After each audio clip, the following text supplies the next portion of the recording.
முருகப்பெருமானுக்கு பிடித்த இனிப்பு என்னன்னா திருப்பாகம். இந்த திருப்பாகம் செய்யும் முறை இன்னைக்கு இணையதளங்கள்ல நிறைய இருக்கு.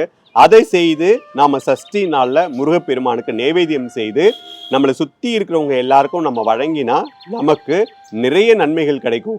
அது எப்படி இனிப்பா இருக்கோ நம்ம வாழ்க்கை அதே போல இனிமையாக இருக்கும் அப்படின்றது ஐதீகம்.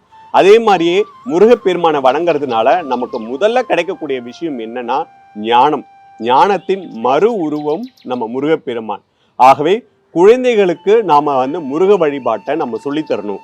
ஏன்னா குழந்தைகளுக்கு ஞானம் அப்படின்ற ஒண்ணு கொடுத்துட்டாலுமே அவங்களுடைய எதிர்காலத்தை பத்தி நாம கவலைப்பட தேவையில்லை. அதே மாதிரி குழந்தைகள் சொல்லும் போது நிறைய தாய்மார்களுடைய முகத்துல ஒரு வாட்டம் தெரியுது. ஏன்னா நிறைய பேர் இன்னைக்கு குழந்தை பாக்கியத்துக்காக ஏங்கிட்டு இருக்காங்க, நிறைய மருத்துவம் செய்துட்டு இருக்காங்க. ஆகவே உங்களுக்கு குழந்தை பாக்கியம் கொடுக்கக்கூடிய முதல் இறைவன் யாருன்னு கேட்டீங்கன்னாக்கா நம்ம முருகப்பெருமான் தான்.